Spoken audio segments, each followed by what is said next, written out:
આજે આપણે બનાવશું ભીંડાનું શાક। ભીંડા માટે મેં 500 ગ્રામ ભીંડા લીધા છે, 2 ટમાટર, 2 ડુંગળી, 3 નંગ મરચાં।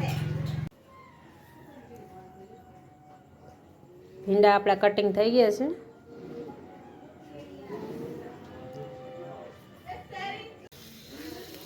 શાક માટે હાંડી લઈ લીધી છે। હવે આમાં તેલ નાખશું ચમચક જેટલું।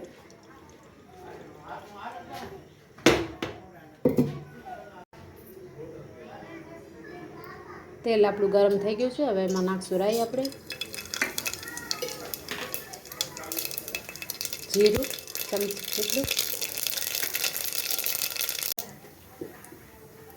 કટ કરેલા ભીંડા નાખશું। ભીંડા આપણા શેકાઈ ગયા છે।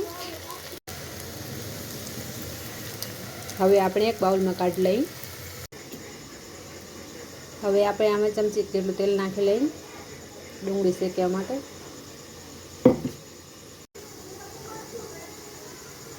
હવે આપણે આમાં ડુંગળી નાખી લઈએ।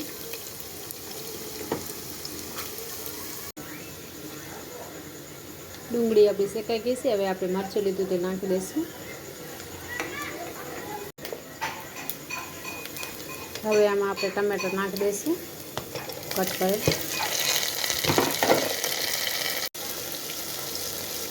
ટમાટરને હવે આપણે શેકાવી દઈશું 3 મિનિટ માટે। જે આપણે શેકી લીધા હતા ભીંડા એ નાખશું। હવે આપણે અડધી ચમચી જેટલી હળદર નાખશું અંદર।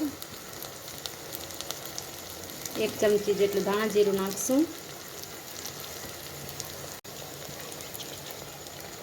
અડધી ચમચી જેટલું લાલ મરચું નાખશું। ચમચેક જેટલો ગરમ મસાલો નાખશું આપણે। સ્વાદ અનુસાર મીઠું નાખશું। ભીંડાનું શાક રેડી છે ખાવા માટે।